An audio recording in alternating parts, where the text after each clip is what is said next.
Mesdames, Messieurs, bonsoir et bienvenue à votre émission Reflet d'ici. Le 29 août dernier, à l'occasion d'une tournée des membres du gouvernement du Québec dans la région du Bas-Saint-Laurent-Gaspésie, le ministre de la Santé et des Services sociaux et ministre responsable des aînés, le Dr Régent Hébert, a annoncé un projet de construction d'une unité de services externes de gériatrie ambulatoire sur le terrain du Centre de santé et services sociaux C3S du Rocher-Percé à Chandler. L'investissement du ministère pour la réalisation de ce projet s'élève à 4,5 millions de dollars. M. Hébert en a profité pour annoncer que le centre d'hébergement Villa Pabot recevra une allocation de 131 000 dollars pour une rénovation fonctionnelle qui consiste à ajouter un système de déshumidification à son système de ventilation actuel. Écoutons à ce sujet le ministre de la Santé, M. Régent Hébert. Alors, ce qu'on vient annoncer aujourd'hui, là, c'est je ne dirais pas une récompense, mais une reconnaissance de ce que vous avez fait et aussi des moyens pour aller plus loin. Alors, ce qu'on annonce aujourd'hui, c'est la construction d'un service de gériatrie ambulatoire ici au C3S de Rocher-Percé, de façon à ce que vous puissiez continuer à être innovant pour faire en sorte que les personnes âgées reçoivent les services dont ils ont besoin. Alors, c'est une construction de 4,5 millions de dollars, donc une superficie de 1418 mètres carrés. Chaque fois qu'on me donne la superficie, je ne sais jamais ce que ça représente.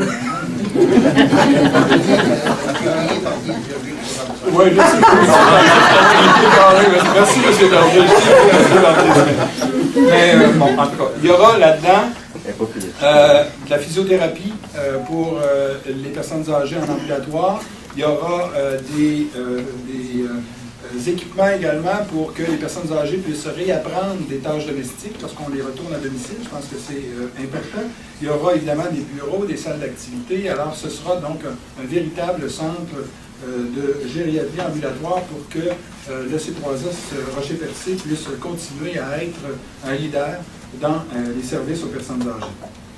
L'échéancier, c'est des appels d'offres au printemps prochain et en mai 2015, on devrait être capable de venir plus loin. Hein? Si on est encore là, comme vous disiez tout à l'heure. Si vous êtes encore là, si je suis encore là. Deuxièmement aussi, on veut également répondre à des demandes du comité des usagers. Il y a des représentants ici du comité des usagers là, qui font des demandes régulières pour que, au centre d'hébergement Villa Pabot, on puisse avoir de la climatisation pour les usagers. Alors, on ajoutera un système de climatisation. C'est un investissement de 130 000 $. C'est pas beaucoup, vous me direz, mais ça fait la différence l'été pour le confort des usagers et également la qualité de vie des usagers et du personnel. Alors, je voudrais en terminant...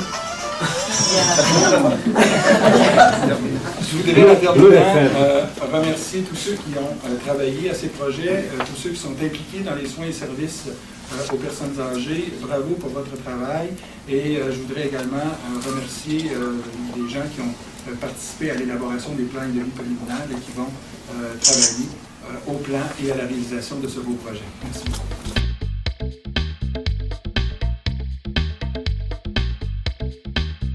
Mesdames et Messieurs, nous recevons maintenant en studio M.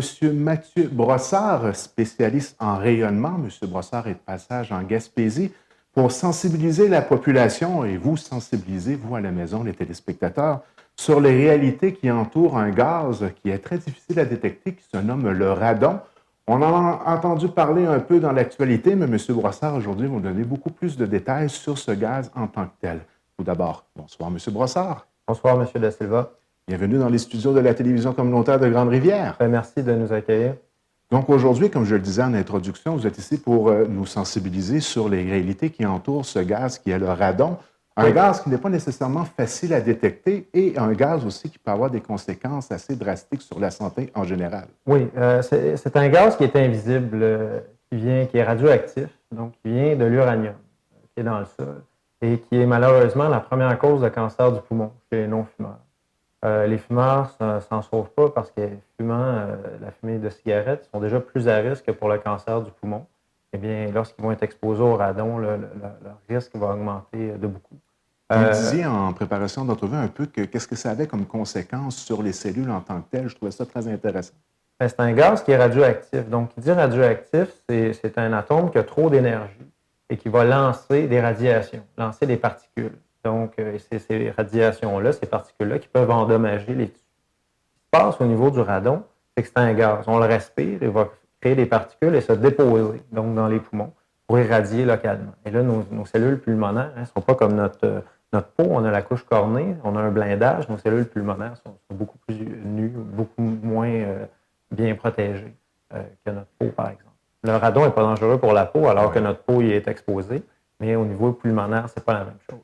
Et puis là, j'imagine que les gens à la maison, la question qui se pose, c'est où on retrouve ce fameux gaz-là et puis comment se prémunir face aux conséquences que ça peut avoir d'être en contact avec ce gaz-là. Oui, bien, la mauvaise nouvelle, c'est qu'on en trouve partout.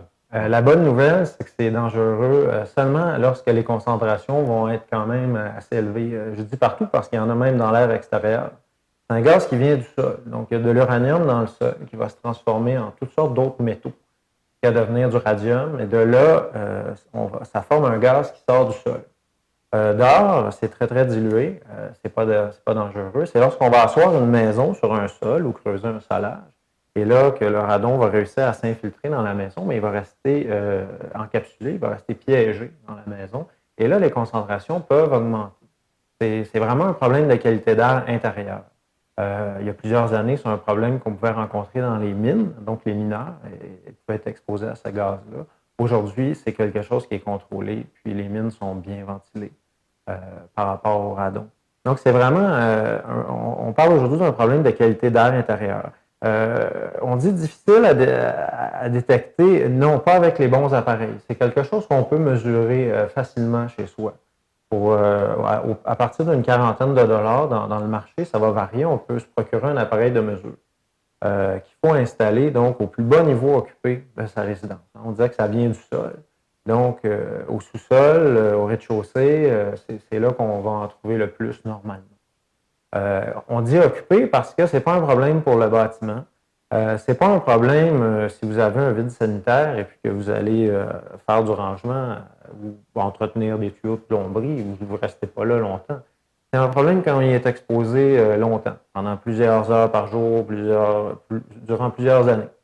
Donc c'est sur le long terme que ça peut avoir des conséquences néfastes. Oui, j'aime pas faire la comparaison, dire c'est un peu comme la cigarette, parce que c'est deux choses différentes, mais la cigarette, on ne développe pas un cancer tout de suite, là, ça prend plusieurs paquets de cigarettes, plusieurs années à fumer. Donc le radon, c'est un peu la même chose. C'est un risque à long terme. Et ce qui fait peur, c'est que ce n'est pas quelque chose qu'on peut détecter sans les appareils adéquats. Hein? Donc, c'est inodore, ça n'a pas de conséquences directes sur notre corps lorsqu'on est exposé. Donc, je vais utiliser le terme, c'est un peu hypocrite comme approche, ce gaz-là. Là. Oui, c'est très fâcheux parce qu'il y a des gens qui mesurent, hein, ils en entendent parler dans les médias ou à travers différents documents d'information. Puis là, ils se décident à mesurer, ils se rendent compte qu'ils ont vécu 10 ans, 15 ans dans une maison avec une concentration élevée. La concentration à partir de laquelle on recommande de réduire le niveau de radon, c'est 200 becquerels par mètre cube. Donc, c'est vraiment la première chose à faire, c'est de mesurer. Il y a des appareils comme ça qui permettent de le faire. Donc, des chambres d'ionisation avec électrette puis détecteur de traces alpha. Il faut mesurer pendant une longue période. Il faut être patient parce que le radon, ça varie beaucoup. Il y en a moins l'été, un peu plus l'hiver. Donc, on va recommander de mesurer 3 mois pendant la période de chauffage. On commence à fermer nos fenêtres, là, monter le calorifère un peu, disons à partir de septembre, octobre, jusqu'à au mois d'avril à peu près. C'est là qu'on va avoir tendance à avoir le plus de radon dans les maisons. Donc, on laisse l'appareil 3 mois, comme on disait, au plus bas niveau occupé. Il y en a plus dans le sous-sol. Donc, si vous avez une chambre à coucher au sous-sol, salle familiale, on mesure là. Si le sous-sol, ça sert de rangement, d'entreposage, on mesure au rez-de-chaussée. C'est un problème quand on le respire. Ce n'est pas un problème pour le bâtiment.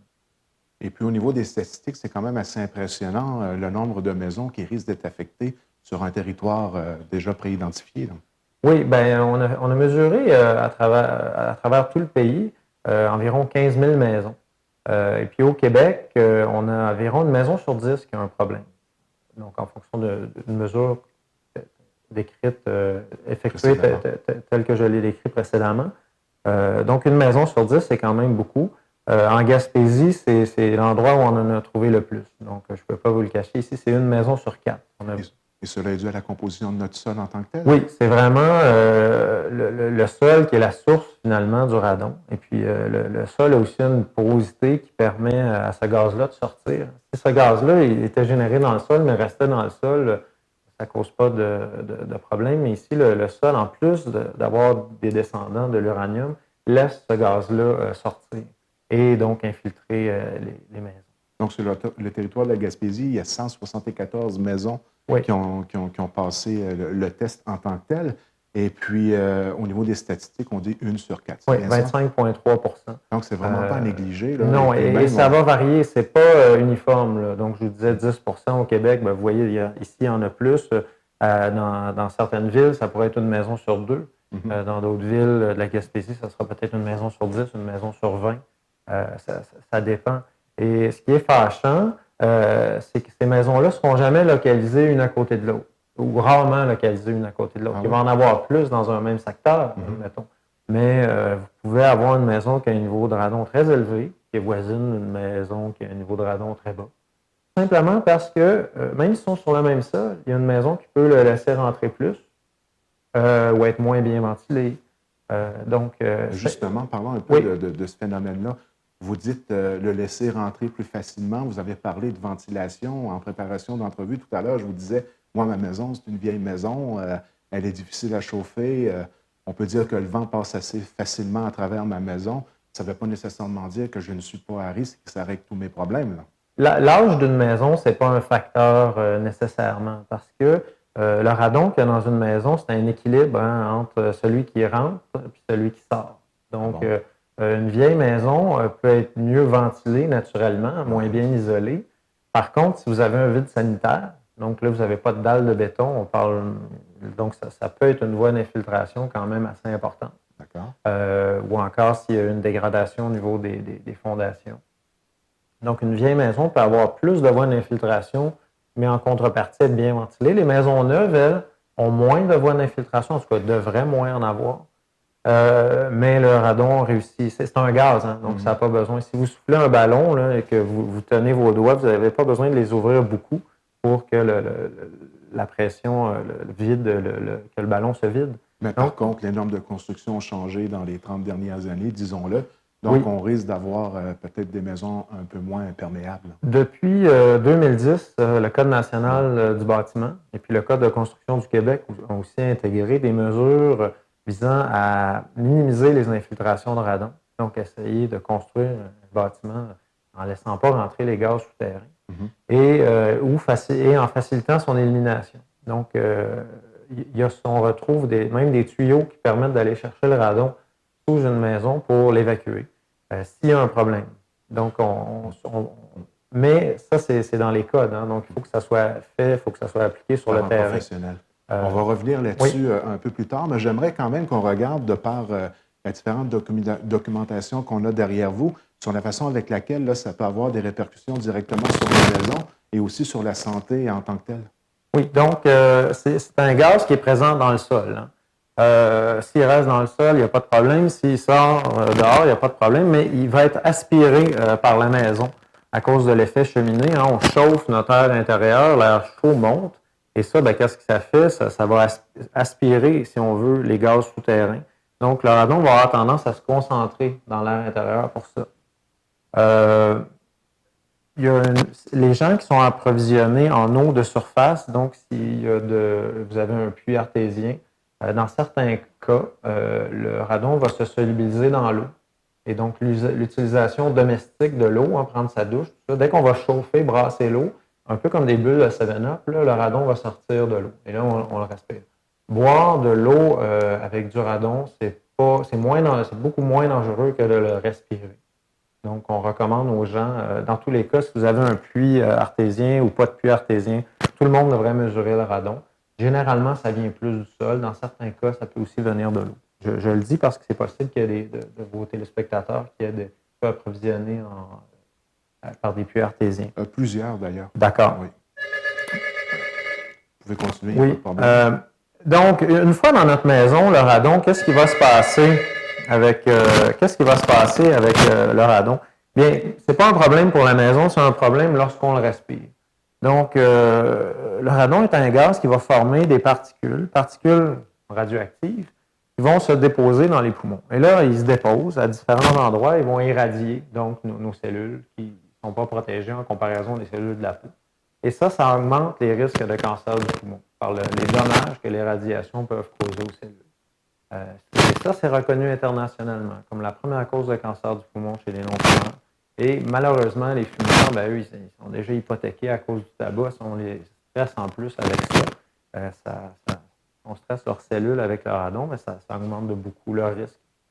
Donc, on parle d'une réalité qu'il ne faut vraiment pas négliger. Donc, les gens qui nous écoutent à la maison, il ne faudra pas non plus que la panique prenne là, sur le territoire de la Gaspésie. Donc, vous conseillez d'effectuer cette mesure-là. Oui. On parle d'un équipement d'environ une quarantaine de dollars qu'on peut se procurer à quel endroit. Est-ce que vous recommandez à tout le monde de faire ce test-là? Oui, définitivement. Ah oui? C'est ça. Santé Canada recommande à tout le monde de mesurer le radon. Qu'on soit dans un endroit où il y a une maison sur 100 ou une maison sur 2, la seule façon de savoir si on a du radon chez soi à un niveau inquiétant, c'est de le mesurer. Bon. Et puis, c'est rendu accessible donc de mesurer le radon. Équipement disponible à quel endroit? On en trouve je laisserai une adresse Internet des fournisseurs qui sont certifiés parce qu'il existe une certification pour la mesure. Donc, on va les voir apparaître en bas de l'écran. Et puis, pour ceux qui corrigent aussi, ceux qui vont corriger les maisons qui ont un problème de radon, il existe aussi une certification à cet effet. Parlant de correction, lorsque l'on s'aperçoit que notre maison est, on va utiliser le terme infectée par ce gaz-là, on parlait en préparation d'entrevue d'à peu près une somme des alentours de 1 000 $ pour réussir à régler le problème. 1 000 $, c'est les matériaux. On peut dire que dépendamment de la nature, dépendamment de la structure de la maison, ça va aller de 800 à 3 000 $. C'est quand même une dépense importante. Oui. Si on calcule qu'un entrepreneur n'a pas été calculé là-dedans. Non, ça, c'est incluant tout, de 800 à 3 000 $. Bon, c'est quand même raisonnable, surtout si on pense aux conséquences que ça peut avoir sur la santé. Et c'est important, vous me disiez, de faire affaire avec un entrepreneur qui est certifié. Bien, idéalement, c'est sûr que le marché est en évolution. On a développé un guide à l'usage des entrepreneurs. Je pourrais vous laisser le lien pour le commander gratuitement. Donc, des gens qui sont entrepreneurs généraux, entrepreneurs en ventilation peuvent corriger des maisons. Mais on recommande, il existe une certification. Donc, on recommande idéalement aux gens de choisir un entrepreneur qui soit certifié. Mais comme je dis, c'est un marché qui est c'est un dossier qui est en évolution. C'est depuis 2007 qu'on met beaucoup d'efforts sur le radon Santé Canada parce qu'on a réduit la directive. Avant, notre niveau d'action était à 800 becquerels par mètre cube. Donc, en 2007, on l'a baissé à 200 en raison de démonstrations récentes qu'il y avait un problème au niveau résidentiel, à des concentrations plus faibles. Donc, au niveau de la population, on a déjà enregistré des conséquences néfastes pour la santé publique. Dans des études épidémiologiques, oui, qui ont été effectuées entre les années 2000 et 2005. Il y a eu une démonstration au niveau résidentiel. Donc, pas des gens qui avaient travaillé dans des mines, comme on parlait un peu plus tôt, des gens qui avaient été exposés au radon dans leur maison, qu'ils avaient plus de risques de cancer du poumon. Donc, c'est un réel problème de santé publique? C'est un problème de santé publique. C'est un problème, par exemple, qu'on a le temps, de le mesurer. C'est un risque qui est à long terme. Donc, on a le temps de mesurer 3 mois. Ce n'est pas comme le monoxyde de carbone. Le monoxyde de carbone, votre détecteur va sonner et quand il sonne, vous devez évacuer votre maison. C'est d'autres choses. Le radon, lui, c'est un risque à long terme. Donc, je n'aime pas la comparaison avec la cigarette, mais je la fais. Donc, si vous arrêtez de fumer dans 2 semaines, c'est bien. L'important, c'est d'arrêter de fumer. Donc, l'important, c'est de mesurer votre concentration de radon avec des appareils faits pour ça. Adéquat. Et s'il y a un niveau inquiétant, de réduire ce niveau-là. Soit en empêchant le radon de rentrer chez vous ou en le diluant par des options de ventilation. Est-ce qu'on doit relever cette information-là à plusieurs reprises au cours de notre occupation d'une maison tout au long de notre vie? Ou c'est un relevé qu'on fait une fois et par la suite, si on n'en a pas, c'est OK? Puis on ne s'inquiète pas, là. Ou c'est quelque chose qu'il faut qu'il soit... On recommande de le faire une fois. Par contre, s'il y a des modifications qui sont faites à la structure de la maison ou que vous agrandissez, je ne sais pas, vous voulez faire une verrière et là, vous allez introduire un vide sanitaire dans votre maison. Ouais. Donc, si vous changez le système de votre maison, son contact avec le sol, si vous voyez une nouvelle fissure apparaître, que vous installez, je ne sais pas, une pompe submersible parce que vous voulez prévenir des dégâts d'eau. Donc, dès que vous allez changer quelque chose dans l'enveloppe du bâtiment, ça vaut la peine de remesurer. Mais sinon, la mesure que vous faites, si votre maison c'est stable, sa structure, vous n'avez pas besoin de remesurer. Il est bien important de comprendre, les gens à la maison, c'est que ce n'est pas obligé d'être un 15-20 pieds creusé dans la terre pour avoir des conséquences de radon sur notre propriété. À l'intérieur de notre propriété, là, ça peut être simplement un changement au niveau du contact avec le sol. Des fois, les gens pourraient penser que c'est en profondeur que ça se passe, mais on est ici en studio et quand on se préparait pour l'entrevue, on s'est aperçu qu'il y avait une concentration de radon, une expérience qu'on va pouvoir faire ensemble dans quelques instants. Ça va être très intéressant, je vous le dis tout de suite. Restez sur les ondes de TVCGR. Ça se continue tout à l'heure avec une expérience très intéressante. Donc, pour revenir à ce que je disais, c'est pas obligé d'être creux dans la terre. Non, une maison sur dalle, donc les maisons qui n'ont pas de sol peuvent même avoir un problème de radon. Souvent, il y a des constructions même qui n'ont pas de sol, mais sont sur un vide sanitaire. Oui. Puis évidemment, ça va être isolé autour parce qu'on est dans un climat nordique, un climat froid. Donc, il peut y avoir une accumulation de radon dans le vide sanitaire qui va passer à travers le plancher, et, donc augmenter dans l'espace habitable. M. Brossard, vous êtes de passage en Gaspésie dans le cadre d'un colloque des directeurs généraux au niveau des municipalités du territoire du Québec, c'est bien ça? Et vous présentez un peu cette information à l'ensemble des directeurs pour naturellement que cette sensibilisation-là soit faite au niveau municipal. Oui, non, absolument. On est chanceux au Québec, on travaille bien le provincial, le fédéral ensemble. Hein, le provincial a plusieurs projets contre le radon actuellement, mesures dans les écoles, donc des projets pilotes dans les garderies. Donc, nous, on a fait la mesure du radon dans les bâtiments publics fédéraux. Oui. Donc, il se passe quand même beaucoup de choses. On essaie d'en parler le plus possible dans les médias. D'accord. Donc, on a une responsabilité en tant que citoyen responsable. Oui, c'est sûr que c'est quelque chose que vous devriez faire. Les gens s'achètent un détecteur de fumée, les gens qui ont des appareils à combustion chez eux, bien, ils devraient avoir un appareil mesurer le monoxyde de carbone. Mais là, aujourd'hui, depuis quelques années, c'est prouvé que le radon, c'est un risque de cancer du poumon.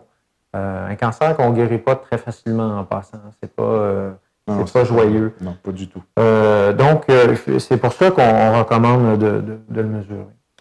Et puis là, comme promis un peu plus tôt à l'intérieur de l'entrevue qu'on est en train de réaliser, nous allons rendre l'invisible visible à l'aide d'un appareil très spécial que nous avons ici en studio à la télévision communautaire de Grande-Rivière. Et puis ça va vraiment nous faire, en tout cas, ça va être très intéressant, vous allez voir. On va pouvoir vraiment prendre conscience que dans l'air qui nous entoure, souvent, il y a des choses qui se passent. Il y a des gaz qui se promènent et puis qu'on ne voit pas à l'œil nu, effectivement. Absolument. On a en studio une chambre à brouillard, donc qui est tout simplement, c'est une chambre qui va nous permettre de voir les radiations émises par le radon, puis les autres radiations normales qui nous entourent. Il y a le rayonnement terrestre, gamma, il y a les rayons cosmiques qui viennent de l'espace. Donc, avec cette chambre-là, on est capable d'observer les radiations qui nous entourent parce qu'il y a une fine neige qu'on va pouvoir observer plus tard. Et lorsqu'il y a une radiation qui va traverser cette neige-là dans la chambre, on va voir la trace qu'elle laisse. Et le radon, malheureusement, les particules qu'elle lance sont très énergétiques. Donc, elles font une très grosse trace sur quelques centimètres, quelques pouces. Et puis, en préparation d'entrevue, on le voyait, il y a du radon dans les studios de la télévision. Ah, mais c'est normal. C'est normal. C'est la concentration. Oui, ça, c'est pas un appareil qui sert à mesurer. La concentration, ça sert simplement à pouvoir démontrer que le montrer aux gens. Les radiations, et ce qu'on parlait un peu plus tôt, donc, les particules qu'on respire lorsqu'elles irradient dans vos poumons, celles qui se déposent dans vos poumons, eh bien, les radiations qu'elles émettent, on va pouvoir les voir dans la chambre. Donc, ça permet, c'est assez convaincant. Principe de fonctionnement de base, là, sans trop élaborer. Oui. C'est une vapeur. Ça a été découvert par accident au 19e siècle par un monsieur Wilson, si ma mémoire est bonne. Il voulait recréer des nuages. Donc, dans un laboratoire, il voulait comprendre comment les nuages se faisaient. Donc, on crée une atmosphère saturée. Ici, ce qu'on a dans la chambre, c'est saturé en alcool. Et on crée un gradient de température. Donc, on a de la glace sèche sous cette petite boîte-là. Donc, les vapeurs sont attirées vers le froid, condensent vers le froid. Et donc, lorsqu'une particule radioactive, lorsqu'un électron, donc une radiation bêta ou une radiation gamma, vont traverser cette neige-là, eh bien, on va voir la trace que ça fait. Ça va augmenter la taille de la neige. Je pense que l'image va vouloir dire vaut 1000 mots. Donc, on va procéder? Absolument. Allons-y. Allons-y, M. Brossard.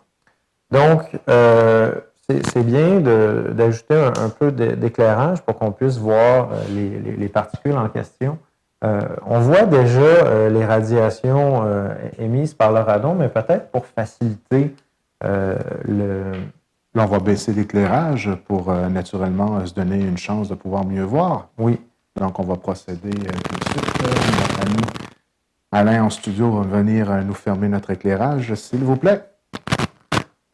Donc, pour que les gens comprennent bien qu'est-ce qu'on va rechercher, j'ai ici une source qui est, c'est pas très inquiétant, là, c'est une barre à souder, donc aluminium, thorium. Le thorium, c'est un métal lourd, un peu comme l'uranium, qui est radioactif, et puis qui va lancer des particules alpha, qui sont les mêmes types de radiation qu'on va, ce sont exactement les mêmes types de radiation que le radon va émettre. Donc, si vous pouvez voir de la barre qui est à l'intérieur de la chambre, il y a des petites trajectoires blanches qu'on voit. Donc, ce sont des particules alpha lancées par les descendants du thorium, dont la liste de yum m'échappe, parce qu'il y en a plusieurs. Donc, ça, ce sont les particules alpha émises par le thorium, qui est dans ma barre à souder. On va voir dans la chambre, donc là, il n'y a plus de source dans la chambre, il y a seulement l'air qu'il y a dans votre studio. Eh bien, on va voir le même genre de traces blanches à l'occasion, un peu moins, parce que ma barre à souder est plus concentrée, si on veut, que l'air de votre studio. Mais de temps à autre, là, vous voyez, on vient d'en voir deux qui se sont produites en même temps, une troisième, une quatrième. Donc, c'est le radon et les descendants du radon qui sont dans la chambre. Et lorsqu'il se dégrade, hein, c'est quelque chose de radioactif, le radon, donc il a trop d'énergie. Et pour se stabiliser de cette énergie-là, il va lancer une particule alpha. Une particule alpha, c'est un noyau d'hélium chargé. Et cette particule-là qui lance, comme un boulet de canon, si on veut, eh bien, ça voyage dans l'air à peu près à 4-5 cm.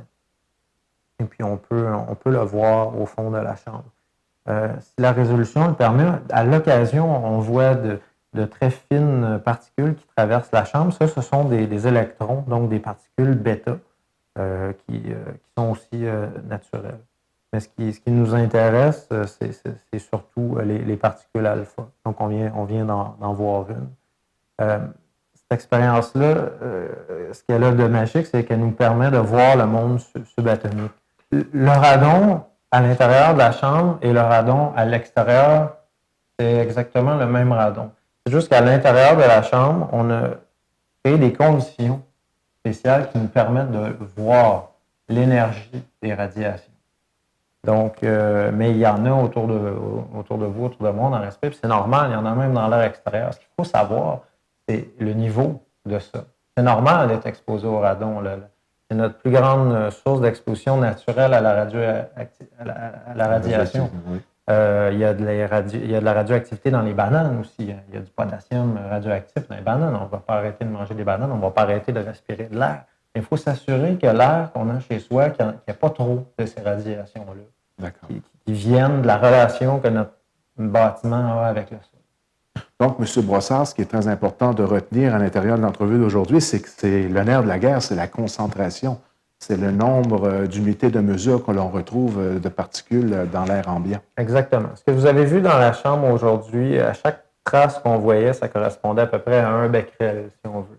Donc, une émission d'énergie par seconde. Lorsqu'on va avoir 200 émissions d'énergie par seconde, 200 petites traces blanches qu'il y a autour de nous, mais qu'on ne peut pas voir parce qu'on n'est pas dans la chambre, eh bien, on va recommander de réduire le niveau. Parce que là, le risque n'est pas acceptable. Pour un non-fumeur, par exemple, le risque double.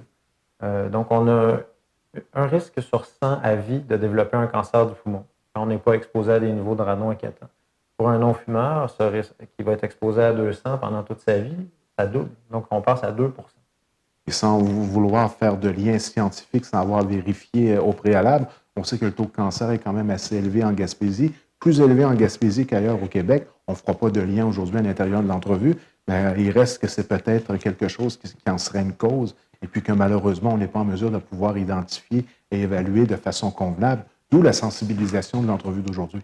Oui, pour le cancer du poumon, parce que le seul lien qui est démontré, c'est le risque de cancer du poumon. Il y aura peut-être des études qui vont corroborer ce que vous dites, qui vont sortir éventuellement. Mais c'est quelque chose qu'on peut prévenir. Hein. Aujourd'hui, on attache notre ceinture de sécurité, on met un gilet de sauvetage, qu'on va faire du kayak, du canot, qu'on va à la pêche en bateau. Sinon, on devrait. Mais on peut avoir une menace beaucoup plus importante chez soi qu'on ne voit pas. Et sur laquelle on peut faire quelque chose. Hein. Il y a des fois, c'est la fatalité dans la vie, mais ça, on peut mesurer le radon assez facilement. Et si on en a, bien, on peut le corriger aussi par des travaux qui ne sont pas plus compliqués que de changer du bardeau sur un toit, par exemple. Donc, c'est d'être bien sensibilisé à cette réalité-là, une réalité qui n'est pas nécessairement visible, mais qui peut être très, très présente sans qu'on en ait nécessairement conscience. Donc, c'est quand même très intéressant comme sujet. Pour les gens à la maison qui voudraient avoir plus d'informations, il y a quand même certaines documentations disponibles. Oui. Donc, on a un petit dépliant qui est disponible sur notre site Internet en ligne, du radon dans votre maison. Ça fait le tour un peu de ce qu'on a discuté. La conclusion demeure la même. Il faut mesurer si on a un niveau de radon, savoir si on a un niveau de radon inquiétant, puis corriger si on en a un. D'accord. Et on a un document à l'usage des fumeurs. Donc, parce que les fumeurs hein, sont beaucoup plus à risque étant déjà exposés. Donc, on a un document qui s'adresse à eux plus spécifiquement. Parce que c'est vraiment une population à risque. À la même concentration de radon, là, à vie, exposée à vie, donc quand même une concentration assez élevée. On va avoir un non-fumeur sur 20 qui va développer un cancer du poumon à vie. Puis le fumeur, lui, ça va être 1 sur 3. Donc, ce sont vraiment des gens qui sont plus à risque. Si vous fumez, vous devriez arrêter de fumer, évidemment, mais c'est certainement un incitatif de plus pour mesurer le radon. Donc, on parle vraiment d'avoir une certaine prise de conscience par rapport à ce risque-là, le risque du radon présent dans notre maison. Et puis, jusqu'à maintenant, au niveau de la réception, au niveau de la sensibilisation que vous faites, est-ce que les municipalités et les gens que vous rencontrez accueillent quand même assez bien l'information que vous amenez et sont bien sensibilisés à cette réalité-là? Parce que ça fait quand même un peu peur. Oui, non, le message commence à passer assez bien à différents niveaux. Bon. Mais il faut pas paniquer avec ça. C'est quelque chose qui a toujours existé. C'est quelque chose qu'on sait depuis quelques années qui est dangereux, puis dont il faut s'occuper, tout simplement. Puis c'est un risque à long terme aussi, donc il ne faut pas paniquer avec ça, mais il ne faut pas non plus faire comme si ça n'existait pas, parce qu'on respire depuis qu'on est au monde. Ce qui est important de savoir, c'est que le gaz soit présent, ce n'est pas une catastrophe en soi, c'est la concentration de ce gaz-là qui peut avoir des conséquences à long terme. Exactement. Et puis, ça se corrige assez facilement. Il n'y a pas de raison d'être exposé à ce gaz. Bien, M. Brassard, merci beaucoup de votre passage en studio à la télévision communautaire de Grande-Rivière. Ça a été très, très instructif comme entrevue. Et puis, on pourra peut-être dire et même annoncer aux gens qu'on va peut-être garder un certain contact. Et si jamais il y a des statistiques nouvelles qui reviennent dans l'actualité, bien peut-être reprendre contact et encore une fois informer la population de la MRC du Rocher-Percé sur cette réalité qui est présente autour de nous, mais pas nécessairement visible. Non, ben merci beaucoup, M. Da Silva. C'est un grand plaisir, M. Brassard. Plaisir partagé. Bien, mesdames, messieurs, c'est ce qui va conclure votre émission Reflet d'ici pour cette semaine. On se laisse tout d'abord sur des images de banquets littéraires qui avaient lieu à l'église de Grande-Rivière cette fin de semaine dernière. Madame Maryse Monger nous a préparé un petit topo à ce sujet. Tout de suite après, des images du motocross extérieur Val Construction 2013 qui avait toujours lieu dans la ville de Grande-Rivière. Et comme troisième activité qui avait toujours lieu dans la ville de Grande-Rivière, on peut dire que la fin de semaine dernière à Grande-Rivière, ça bougeait. Des images de l'activité La MRC s'active. Alors, c'est ce qui conclut votre émission Reflet d'ici pour cette semaine. Rendez-vous la semaine prochaine. Les abeilles étaient à l'œuvre dimanche dernier afin de préparer l'Église pour un banquet littéraire en compagnie de Chloé Sainte-Marie. Ce banquet venait clore l'exposition de Gilles Carle, parce que c'est lui. Je voulais vous remercier de l'hommage que vous avez fait tout l'été à Gilles Carle, partout dans la MRC du Rocher-Percé, d'avoir exposé ses œuvres picturales, ses dessins, ses peintures, ses photos, osées parfois, parfois non. C'est un très bel hommage. Un concept unique dans la région, initié par le CLD du Rocher-Percé et de Marie-Lise Tremblay, soutenu bien sûr par la Maison de la culture de Grande-Rivière. Une soirée où l'on partageait un repas en écoutant des poèmes, des pièces musicales et des extraits de littérature. À la vue de son propre cadavre, sans avoir fait aucune entrave. La perfection, c'est nous qui nous l'imaginons, avec nos folies de riches qui sortent des normes du réalisme. Parfois, je voudrais être millionnaire.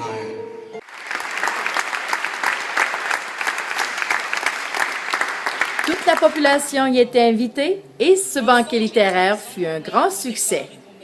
Je tiens à remercier le Conseil de la Fabrique de Grande-Rivière et les Chevaliers de Colomb qui sont venus nous porter main forte. Alors, on va dans quelques instants avec le dernier départ de nos pilotes professionnels. Les gars vont faire un hot lap. Ensuite, nos deux pilotes les plus rapides, soit Normand et Thierry, vont partir avec un handicap de 3 secondes derrière toutes les autres. Question de vous donner un bon spectacle ici pour la première édition du motocross par construction de Grande-Rivière.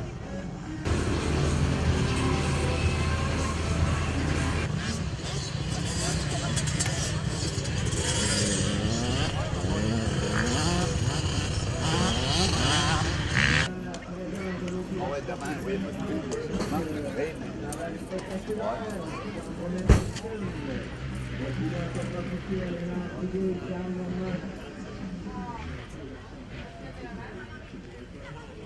tiens à remercier la clinique de physiothérapie Chandler qui ont pris soin de nous toute la semaine.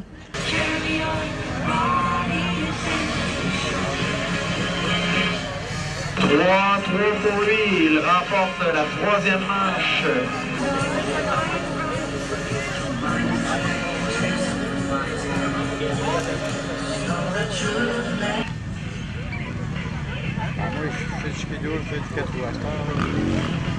On est dans quelques instants avec la manche numéro 1 chez les Super Mini Open. Super Mini Open, c'est à vous dans quelques instants.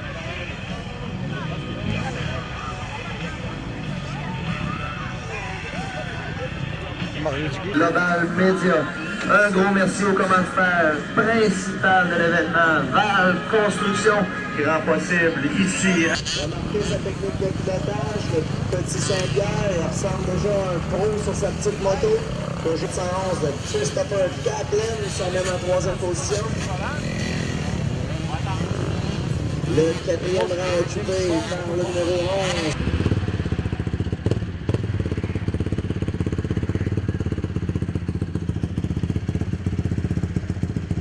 Clinique de physiothérapie de Chandler. Carl a été minouché toute la semaine.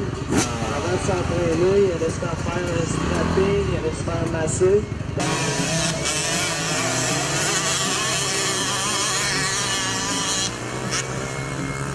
Une excellente 4e position pour le de Kaplan, le 303 du champion.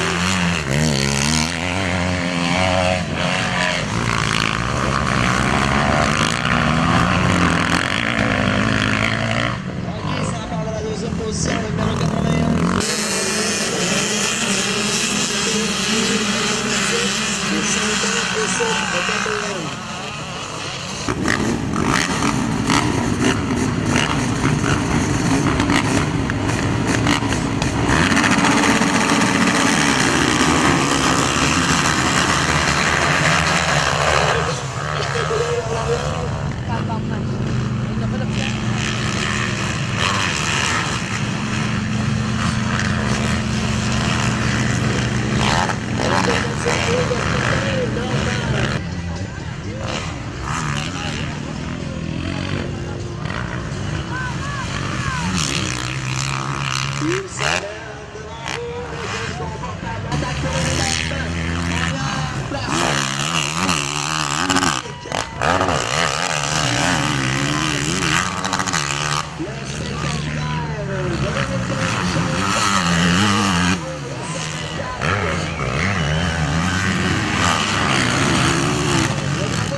Même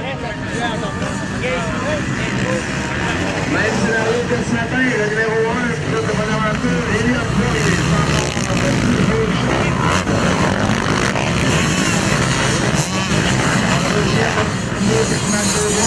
En troisième, le 144 de Percé, Alex Lepage.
Le pilote Kaplan est à l'expert et les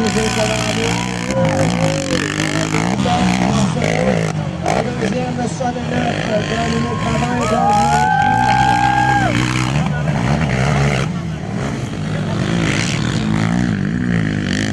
en troisième, le 114, c'est le Landry, Jean-François Lambert. En quatrième,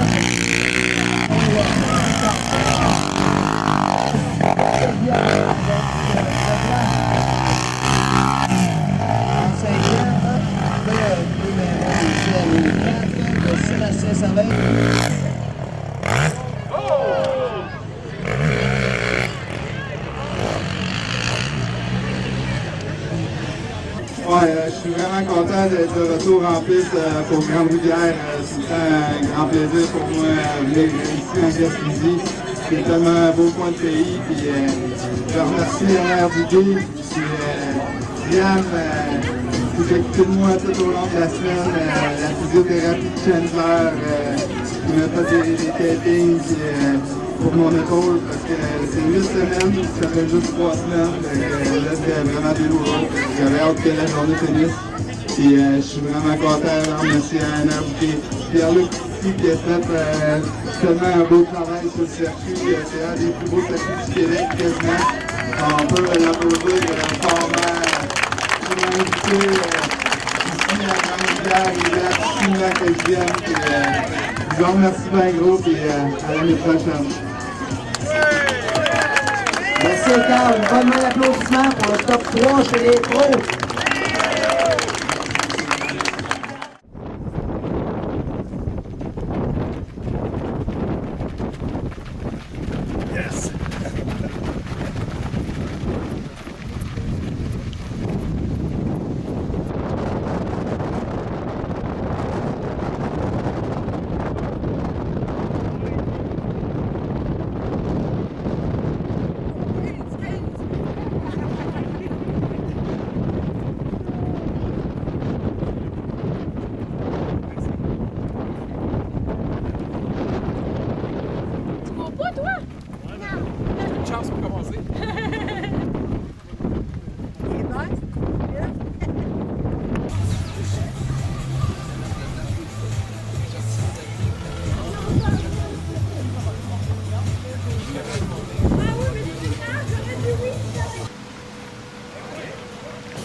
Je peux pas le croquer, il faut que je le dise.